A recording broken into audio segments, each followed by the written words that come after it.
Hapsay ug malinawon nga gisaulog sa katawhan sa Bukidnon ang ika-48 nga Kaamulan Festival karong tuiga nga gisugdan nitong Marso 25 ug natapos nitong Abril 23. Gibalik sa tradisyonal nga face-to-face ang pagpahigayon sa mga aktibidad sama sa street dancing competition ug mga parada sa nagkadayang grupo human sa tulo ka tuig nga naundang kini tungod sa pandemya.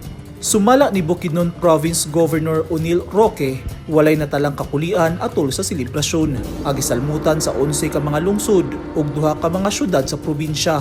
Ang Kaamulan was very successful.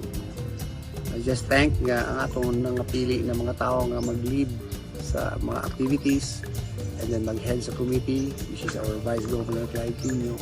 So really perform well sa success sa atong Kaamulan. Okay. So far, wakoy na dunggang nga nagreklamo ng mga activities. Gidagsang sa mga tawo ang selebrasyon sa Kaamulan. Ang Kaamulan gikan sa binukid nga pulong nga amol nga nagpasabot nga pagtigom.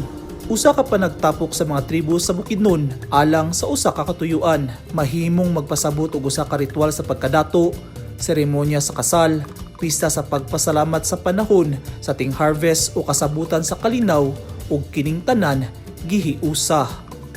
Eugene Hinutan, Newsline Philippines, Province of Bukidnon. Stay safe.